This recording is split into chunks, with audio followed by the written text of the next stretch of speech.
Welcome back, everyone. You are listening to another episode of SeeThroughPanel, a comic book discussion podcast. My name is Cole Harvey. I am here with Fahed Rahman.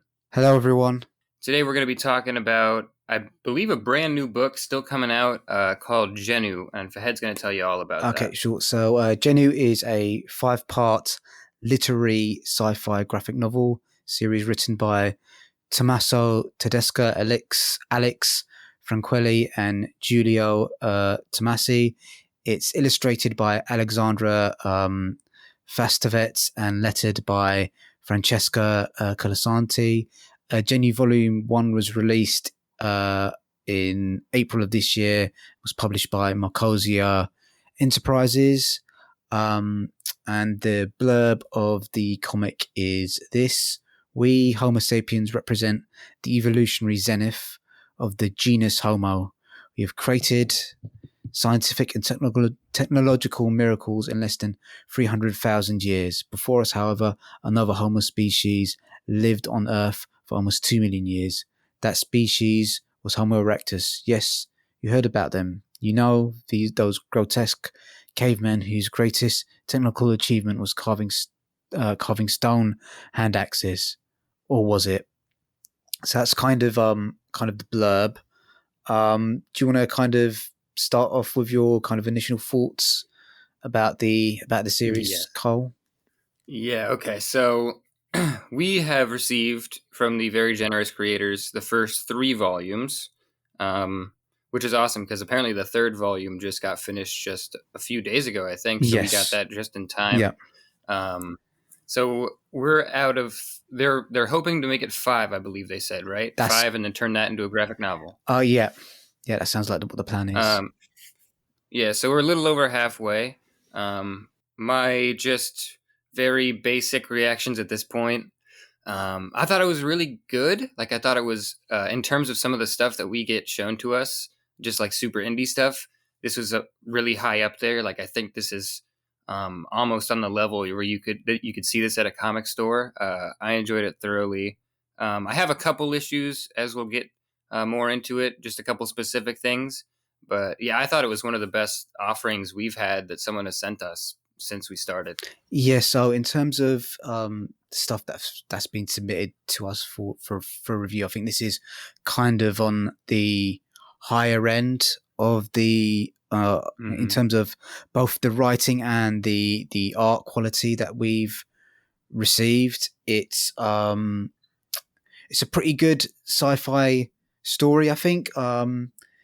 It kind of, I think it where some of its influences quite heavily in both the story and the art, but I'm quite enjoying it so far. I'll be quite eager to see where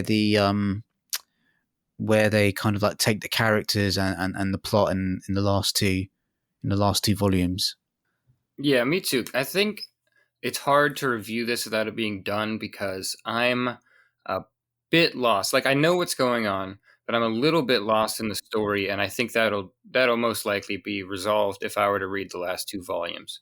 Yes. So what they've done in terms of like the comic books, they just we talked previously about a comic book which was basically too much preamble, too much kind of explaining what the rules of the world were. This is kind of at the opposite end of the spectrum. It's just kind of, it just dropped you straight in and expects you to get up to speed in terms of what the geopolitics are, kind of what the technology available to the characters is, and it kind of like, all right, this is what the story guys, you've got to keep up with it. I think they do kind of do a little bit of explanation with 2 pages at the end of each issue, kind of explaining either like a historical event or kind of some of the technology that's operating in this universe. But yeah, it's kind of, there's still, I think this is one of those comic books that you need to read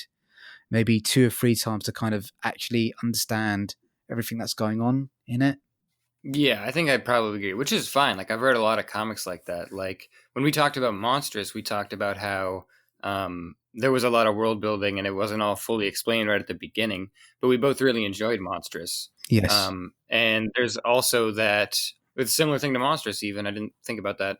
They have the lore dumps at the end of the volume, so you'll be getting a little bit more extra information, and you could choose to read that or not. I skipped the second one and came back to it later, and it was helpful. I mean, if I would have skipped it and not come back, it wouldn't really have changed anything. Yeah.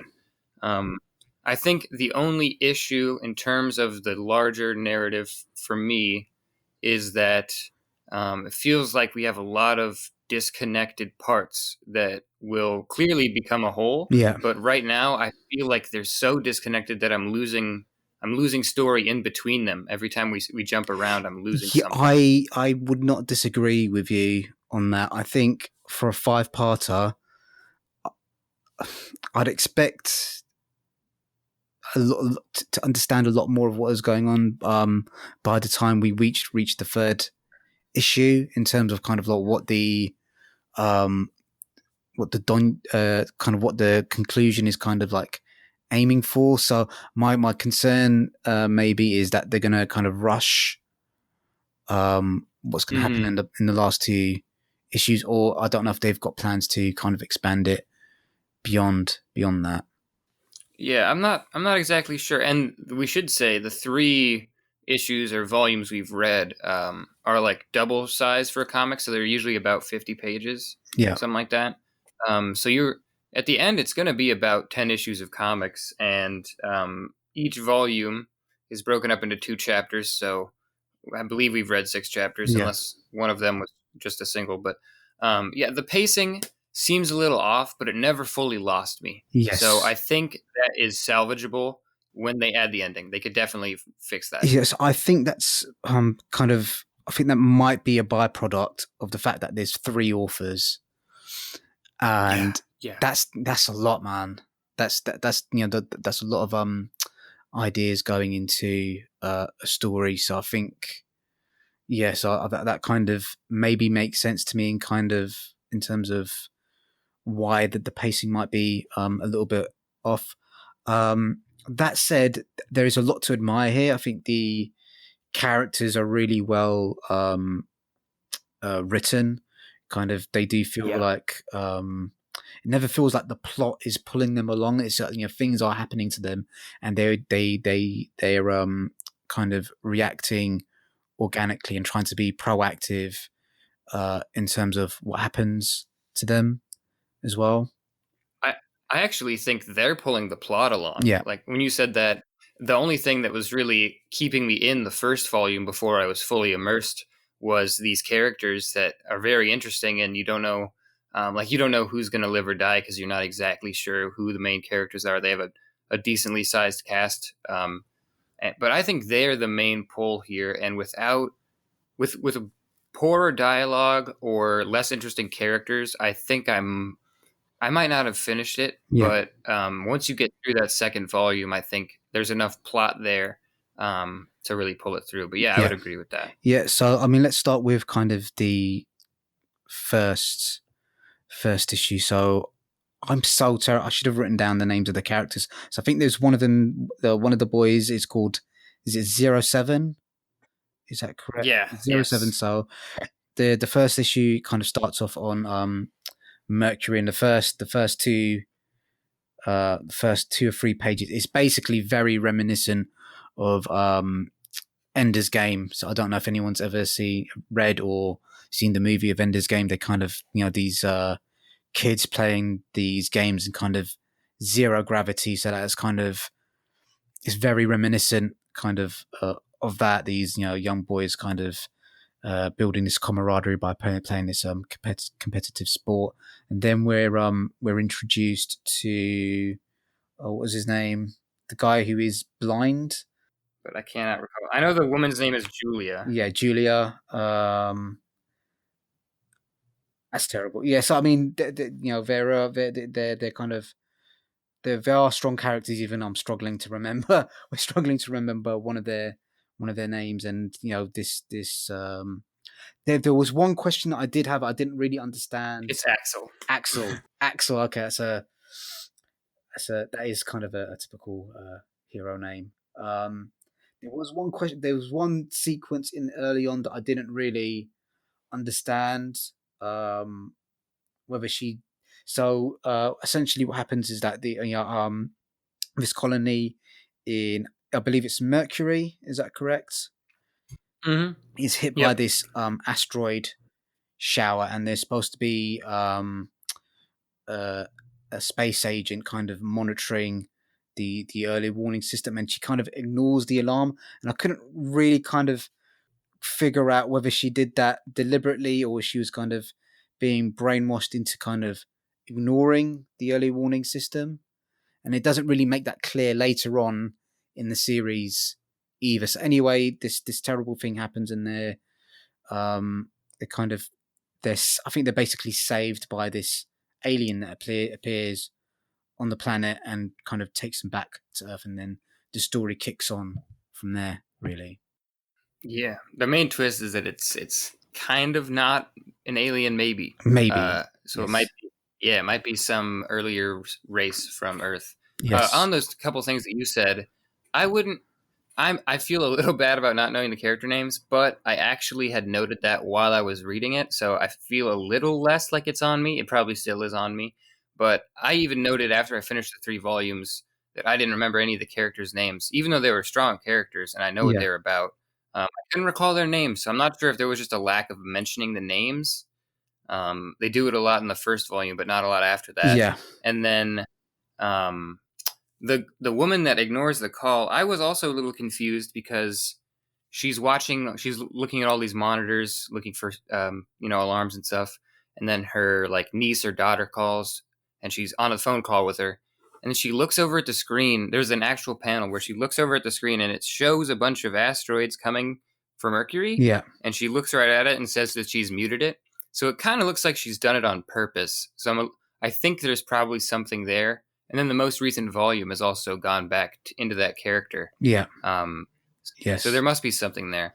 yeah, One issue I had, so when you have a narration box in black and white, you can't use color, obviously, to denote whose it is. yeah. Um, and so the only real way to figure that out would be to see who's on panel while that's happening. And for me, almost every time there was a narration box, it took me a minute to figure out who it was. Okay, yeah, And yeah, yeah, so the Julia and Axel both have narration sometimes when they're standing next to each other, yeah, and I was for until maybe the third volume, I was trying to figure out who this hidden narrator was, but I'm pretty sure it's just one of them. yeah. So I think for the most part, this is quite a wordy comic. There's a lot of text that kind of that's on the page. For the most part, I think the letterer, what's his name? What is their names? Is so her name? Sorry, Francesca Colasante. She does, for the most part, she does do an excellent job of kind of making sure that the uh, kind of like the text doesn't get in the way of the flow of the panels or the story.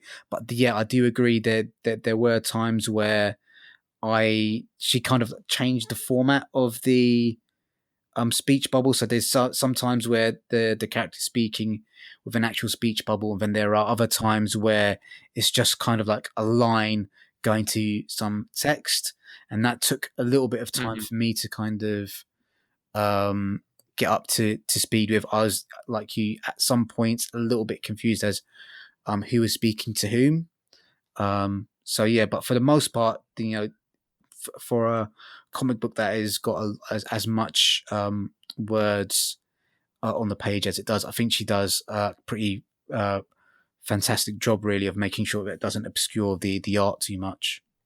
I would 100% agree. I had noticed that, but by the third volume, I think I had completely forgotten about any lettering problems. It was very strong lettering, especially like you said, for something this wordy, because there is, I believe, one of the writers is a neuroscientist, so he I knows his shit. believe, yeah, yeah. So they describe it as hard sci-fi, and they ran like the sci-fi ideas through the neurosciences just to make sure that it's all credible. So yeah, Yeah, which volume was it?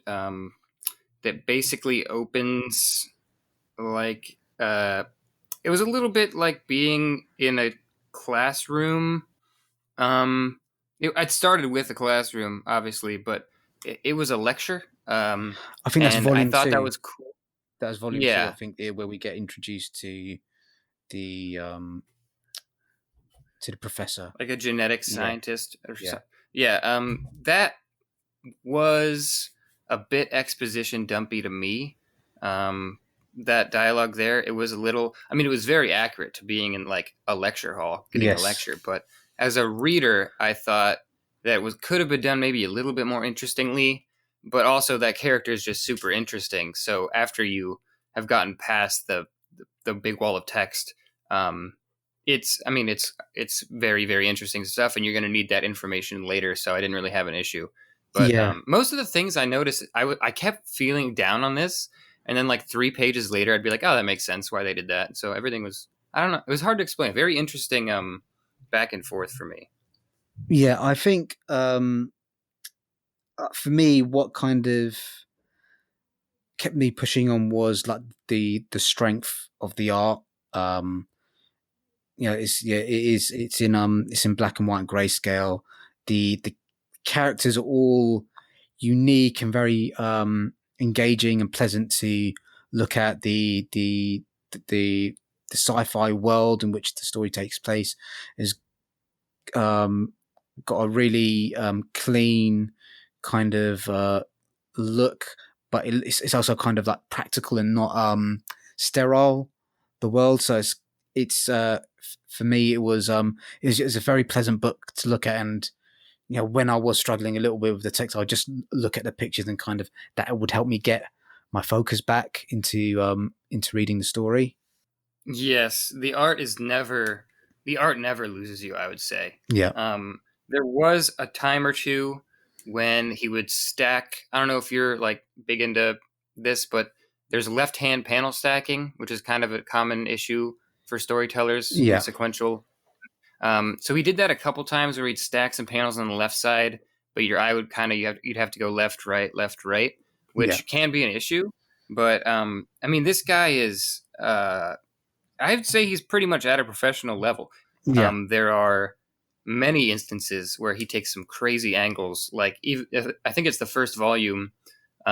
He's got a close-up shot on a guy's face, but he's holding a glass of water, so half of his face is magnified, yeah, really, really large in that glass. Then there's one where the alien pre-species woman is looking in a mirror and it's all cracked, and all of that looked like impeccable to me. The art is, I think, the strongest part of the book. yeah. I'd say the art.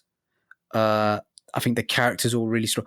One thing I did appreciate is that there's a character in here with vitiligo, and that's not something that you see a lot. Kind of No, characters with deformities or skin conditions is where it's not used as a plot point or a way of denoting that that character's morally compromised.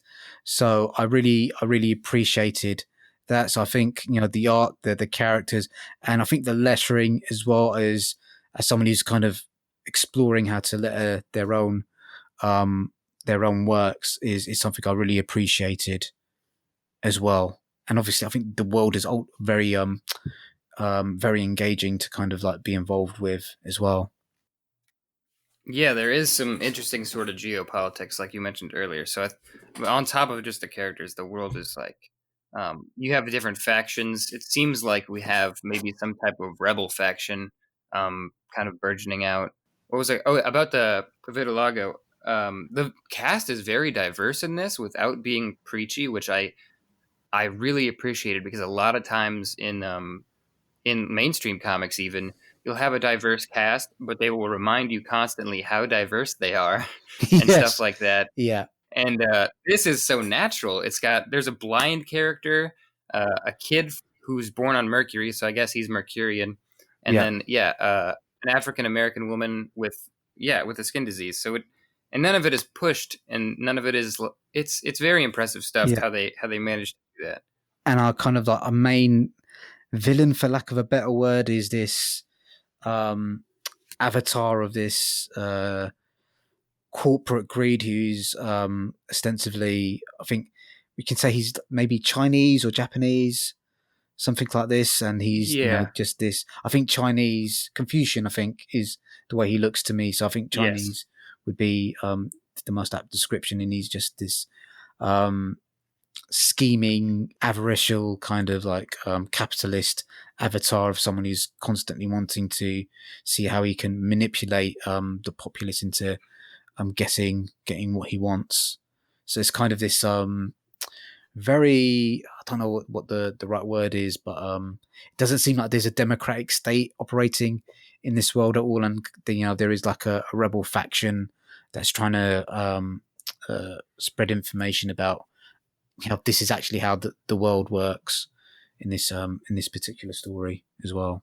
Yeah, I thought that. I guess he's kind of the big bad. I thought he was an interesting character too, because yeah, you see, he's like a large Asian man who's dressed like Dynasty era Yeah. China. Like he's got yeah, and then in Data Earth, which I guess is it's kind of like being in VR but like altered reality. Yes. Um, a lot of sci-fi stuff does that nowadays, but it's like that. But then he'll just have a version of himself with like a black T-shirt on and sunglasses. Yes. So he's on one hand like this dynastic Chinese feudal lord looking guy, and then he's also just like a bruiser with sunglasses. So I Yes. thought that was pretty cool.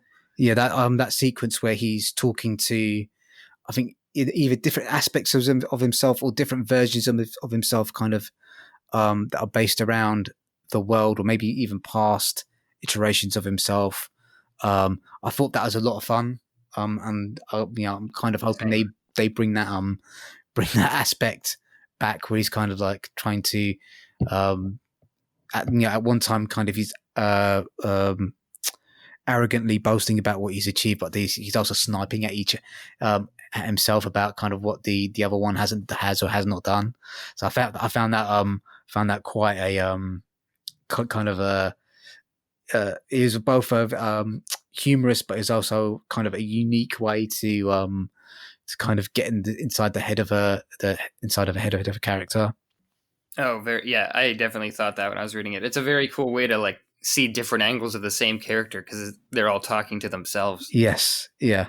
So I mean, I think I did kind of mention there are it does kind of wear its sci-fi influences kind of quite heavily. I think I've already mentioned Ender's Game. Hmm.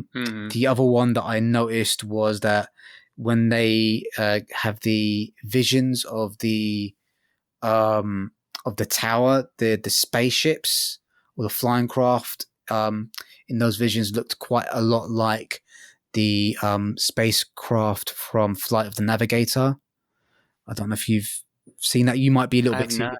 Okay, so that is like one of them, but is an 80s sci-fi movie, which was one of my favorites growing up, and kind of also this idea of this what's the name of Wow, they the do look like that. yeah was it John Bujard? So the idea of this ultra douchey tabloid TV media presence, I think, is also something that's being played out quite a lot in various different stories as well. But that said, that all these elements do meld really kind of well together, and from the sounds of it, we've been quite negative on it, but I think this is definitely something that I'd recommend our listeners check out. I think it is. I did have a good time reading it. Um, I think I will probably hold out until, for me personally, I need to kind of wait until both the last final issues come out, and then maybe I'll buy those two together. But yeah, I think for me, Yeah. I had a, I I think this the storytelling, the story, the art, all just work, and I think we should reward creators that are producing um, work that's of this quality. And we may have sounded a bit harsh. Um, I think it's better just in terms of the podcast. It's gonna be a little preachy Yeah, to point out flaws rather than, and of course you want to say that you liked it, which I think we've done. yeah, But you want to point out for something like this that's not complete yet and they're looking for feedback, I try and be a little more critical just so that they can have everything that I thought and they can take it, and if they want to do anything with it then they can. But that's just my aspects, and I think this book was fantastic. Like, I had a really good time reading it. I'll definitely be buying it when they put it all out in one, if that's what their plan is. Um, yeah, if we sounded negative on here, it was probably just to kind of think through with each other what may have been missing, but also why we liked it. Yeah, I mean, So if this was like a TV show on, like, I mean, I could easily see this as a TV show on like HBO or Netflix or something like that, and it's really, the ideas are really well fleshed out. The characters are, you know, they're believable. They're kind of like tangible characters. They're not, you know, there's some stuff that I've read where it's kind of like the characters just like this 2-dimensional cardboard cut out. That's not the case in here, and you know, it just, for the most part, it just works quite well. There are flaws in it, but I don't think those, though, you know, I think those flaws make the work more interesting in some way as well. yeah, and there are flaws in everything. There are flaws in Alan Moore's work. There Yeah, are flaws for in sure. Mobius's work. So Yeah, for sure. Yeah. I think art kind of requires flaws at some point. So Yeah. So I think, yeah, for me, that's, you know, this is, yeah, you know, recommended. You should check it out. I don't think there's too much else to say about it, really. I think we've said a lot without really spoiling much, which I'm happy with, because Yes. this is kind of a not a lot of Yes. people have read this and it's not done. So Yeah, and it's just amazing that there's work of this quality that's being released that I'd never heard of this before. I never heard about it on any blogs or social media, and it's just, it's really, it was a very pleasant surprise that you know, to be, you know, to come across something like this that's basically got no press. You know, so yeah, yeah. I can't believe something of this quality was emailed to us Yeah. like without any fanfare. Yeah. It seems like a pretty high quality book compared to like just something three guys slapped together. Yeah. It's quite astounding, honestly. Yeah.